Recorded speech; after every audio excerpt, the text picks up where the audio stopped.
kids, how are you all? Hope you all are fit and fine. Dear kids, welcome to Khalsa Little Flower School Learn from Home program. Kids, in science previously I had explained you lesson 10 our universe, and today I am going to explain you lesson 12 matter and materials. So are you ready kids? Let's begin. In this chapter you will learn about matter, states of matter, physical and chemical changes, solute, solvent and solution. Let's see the first paragraph. Our favorite toy, a chair, a book, a perfume, the water that we drink and the air that we breathe all have something in common. They take up space and have mass. Kids, हमारे toys या chair या book या perfume या तो जो हम पानी पीते हैं वो या तो जो एयर हम ब्रीथ करते हैं वो, ये सारी चीजों में कुछ कॉमन है. क्या कॉमन है आपको पता है? यस, कि ये जगह लेते हैं और ये बड़े पैमाने में होते हैं. Anything that occupies space and has mass is called matter. कोई भी ऐसी चीज कि जो जगह लेता हो और बड़े पैमाने में होता हो उसे मैटर कहा जाता है. Matter is made up of invisible particles called molecules. और ये जो मैटर होते हैं वो किससे बने होते हैं? कुछ मॉलिक्यूल्स से बने होते हैं. वो मॉलिक्यूल्स इनविजिबल होते हैं, जो हमें दिखाई नहीं देते हैं. तो जो इनविजिबल पार्टिकल्स है उन्हें हम मॉलिक्यूल्स कहते हैं और वो मॉलिक्यूल्स से मैटर बनते हैं. Different materials are made up of different molecules. और अलग अलग मटेरियल्स जो है वो अलग अलग मॉलिक्यूल्स से बने होते हैं. Paper molecules are different from the rubber molecules. Paper के जो मॉलिक्यूल्स होते हैं वो रबर के मॉलिक्यूल्स से थोड़े डिफरेंट होते हैं. Molecules are further made up of atoms. और एटम्स जो है वो मॉलिक्यूल्स में से बनते हैं. Kids, did you know matter exists in 3 states but there is a 4th state of matter called plasma. Kids, वैसे तो आप सभी को पता है कि मैटर के 3 स्टेट्स है, सॉलिड, लिक्विड एंड गैस. पर किड्स, क्या आपको पता है कि मैटर का 4th स्टेट भी है जिसे प्लाज्मा कहा जाता है. पर ये जो स्टेट है वो बहुत ही हाई टेम्परेचर जहाँ पर होता है वहीं पर एग्जिस्ट करता है. जैसे कि सन का टेम्परेचर बहुत हाई होता है, तो प्लाज्मा एक स्टेट का ऐसा मैटर है कि जो हाई टेम्परेचर, जैसे कि सन का टेम्परेचर बहुत हाई होता है, तो वो वहीं पर एग्जिस्ट करता है. Now kids, let's see about physical states of matter. Matter can be grouped on the basis of its volume and shape. Kids, matter को उसका जो आकार है और उसकी जो मात्रा है उसके आधार पर उसको डिवाइड किया जा सकता है. Volume is the amount of space occupied by matter. Volume किसे कहा जाता है? तो कोई भी मैटर जितनी मात्रा में स्पेस रोकता है उसे वॉल्यूम कहा जाता है. On this basis we can group matter as solid, liquid and gas. तो ये बेसिस पर कि जो मैटर्स है वो कितनी मात्रा में जगह रोकते हैं, उसके बेसिस पर 3 ग्रुप्स में मैटर्स को डिवाइड किया गया है, solid, liquid and gas. So kids, let's see about solids. Pick up a marble. It has a fixed round shape.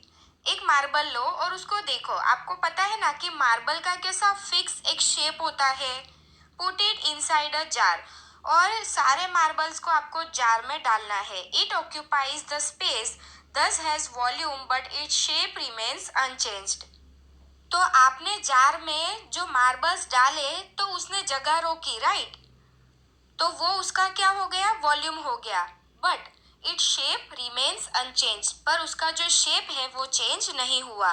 This type of matter is called a solid. और ये type के जो matter होते हैं उसे सॉलिड कहा जाता है. So we can say that a solid has a fixed shape and volume. तो उसके बेसिस पर हम ये कह सकते हैं कि जो सॉलिड होता है उसका फिक्स्ड शेप होता है और वॉल्यूम होता है. In solids, the molecules hold together tightly and have very little or no intermolecular space between them. जैसे कि आप पिक्चर में देख सकते हो कि जो सॉलिड्स होते हैं उनके अंदर के जो मॉलिक्यूल्स होते हैं वो बहुत ही पास पास होते हैं और वो मॉलिक्यूल्स के बीच में बहुत ही कम या तो बिल्कुल ही स्पेस नहीं होती है. Now kids, let's see about liquid. Try to hold milk और वाटर. मिल्क या तो वाटर को पकड़ने की कोशिश करो। यू कैन नॉट, यस, आप नहीं पकड़ सकते हो, right. This type of matter does not have a fixed shape. जो लिक्विड होते हैं, ऐसे मैटर का कोई फिक्स्ड शेप नहीं होता है। It needs a container to hold it in. तो लिक्विड को होल्ड करने के लिए हमें एक कंटेनर की जरूरत पड़ती है। पुट वाटर और milk inside a container and it will take the shape of the container. तो आपने कोई भी कंटेनर लिया और उसमें वाटर या तो मिल्क को आपने डाला, तो वाटर और मिल्क जो है वो सेम कंटेनर का शेप ले लेगा, right. It can even spill over, और ये फैलता भी है।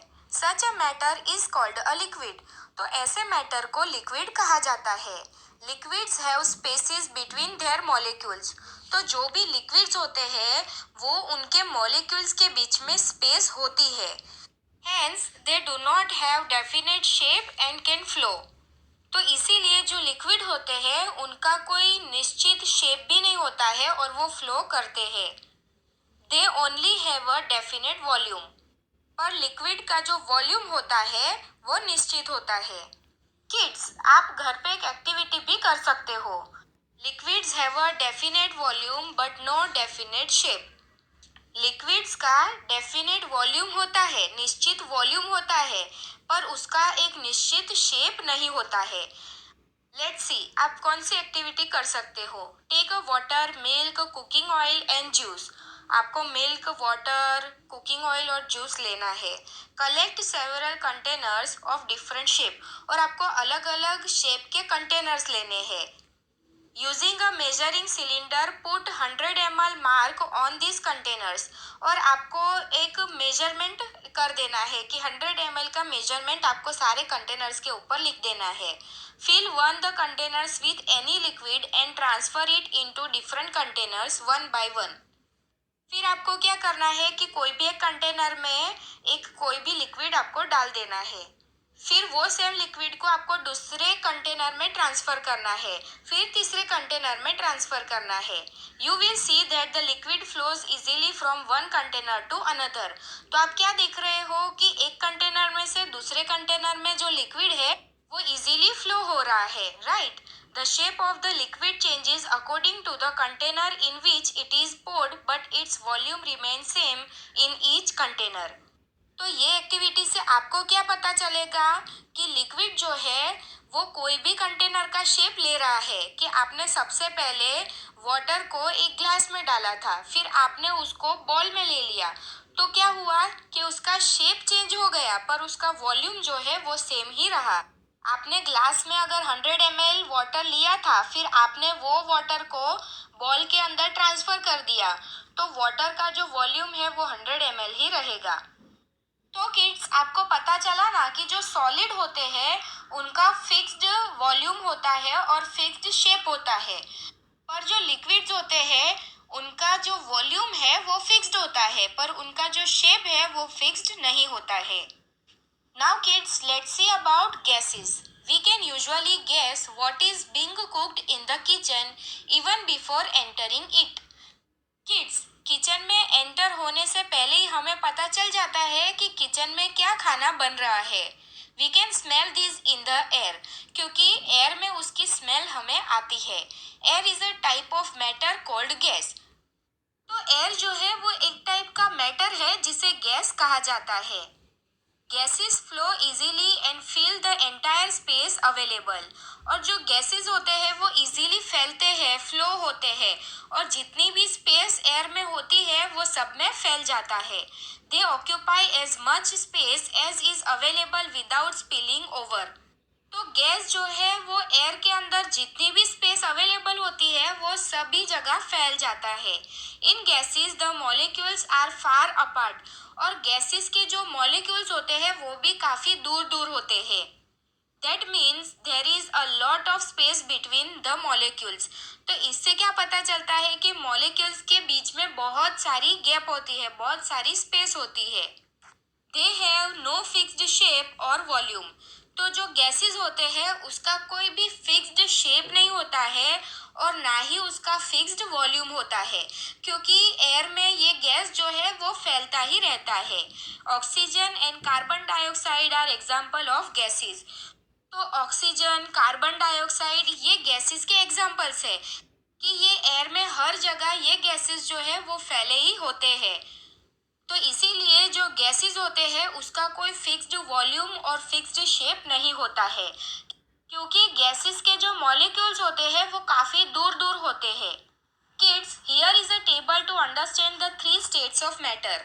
यहाँ पर एक टेबल भी दिया गया है कि जिससे हम ये जो थ्री मैटर के स्टेट्स है वो समझ पाएंगे। लेट्स सी, सबसे पहले हम जानेंगे वॉल्यूम के बारे में कि सॉलिड का जो वॉल्यूम होता है वो फिक्स्ड होता है, लिक्विड का वॉल्यूम भी फिक्स्ड होता है, और जो गैसेस का वॉल्यूम होता है वो फिक्स्ड नहीं होता है। Now let's see about shape. तो सॉलिड का जो शेप होता है वो फिक्स्ड होता है, जैसे कि मार्बल का एक शेप था वो फिक्स्ड शेप था। रबर का जो शेप होता है वो भी फिक्स्ड होता है, right. Now let's see about liquid. तो लिक्विड का शेप फिक्स नहीं होता है, क्योंकि लिक्विड को हम जो भी कंटेनर में डालेंगे वो कंटेनर का शेप ले लेगा। तो इसीलिए लिक्विड का शेप फिक्स नहीं होता है। और गैसेस जो होते हैं उसका भी कोई शेप फिक्स नहीं होता है, क्योंकि गैस को फैलने के लिए जितनी भी स्पेस मिलेगी उतनी स्पेस में वो फैलता ही रहेगा।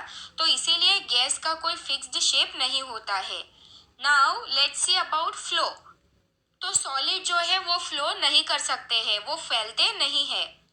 लिक्विड जो है वो आसानी से फैलते हैं, वो फ्लो करते हैं, और गैसेस भी इजीली फ्लो करते हैं।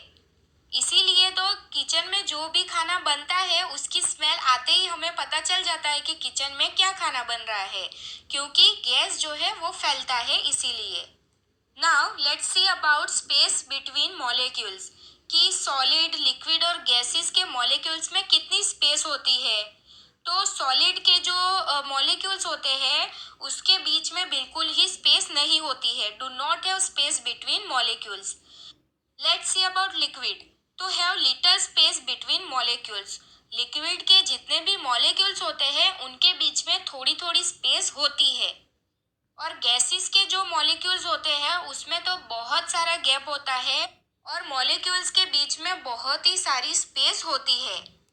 तो किड्स, आपको ये टेबल से पता चला ना कि सॉलिड का फिक्स्ड वॉल्यूम होता है, लिक्विड का भी फिक्स्ड वॉल्यूम होता है, पर गैस का फिक्स्ड वॉल्यूम नहीं होता है। फिर सॉलिड का फिक्स्ड शेप होता है, पर लिक्विड और गैस का फिक्स्ड शेप नहीं होता है। फिर सॉलिड जो है वो फ्लो नहीं करता है, और लिक्विड और गैस जो है वो इजीली फ्लो करते हैं।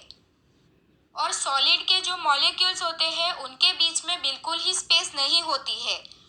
लिक्विड के जो मॉलिक्यूल्स होते हैं उनके बीच में थोड़ी बहुत स्पेस होती है, और जो गैसेस के मॉलिक्यूल्स होते हैं उनके बीच में तो बहुत सारी स्पेस होती है। सो किड्स, सबको समझ आया? Got it all of you? Then in next lecture we will continue with changing states of matter, page number 104. Hope you all understand. Thank you for watching. Stay